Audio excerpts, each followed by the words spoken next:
Hello guys!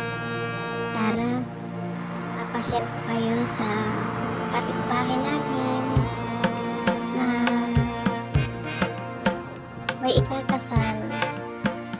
Ganito ang tradisyon nila, lahat ng mga nakapaligid yan, may ilaw sa kanilang bahay.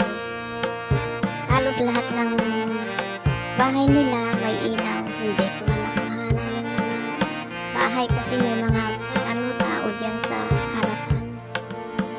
Hanggang dito lang ako sa gilid. Ayan. Ganyan talaga ang tradisyon nila dito. Ang ganda. Kaya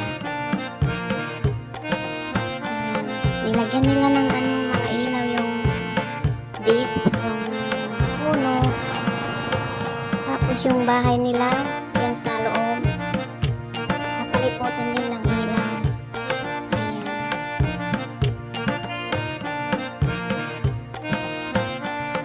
Nakiusyuso ako. Ay, si Ate Ima usyusera. Ayan. Hindi ko na nakuhanan guys yung bahay nila. Nakatuwaan ko lang yung ilaw. Mas maganda pag sa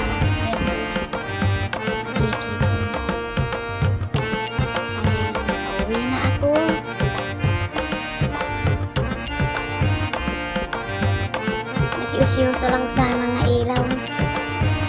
Nakikita ko kasi ang ganda. Kapitbahay namin. Lalakad ako ngayon. Napauwi na sa bahay. Hanggang dito ang nila ang sasakyan. Marami silang bisita, hindi ko nakuhanan kasi nakakahiya.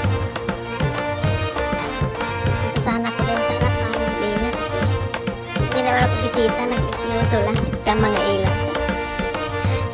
Ayan guys, papauwi na si Ate Ima. Dito lang sa yan sa gilid ng bahay namin. Kapitbahay namin sila. Ayan, dito na ako sa bahay namin. Ayun o, yun. Yun ang bahay na yun. Ayan, ito naman bahay namin. Papauwi na ako. Bye!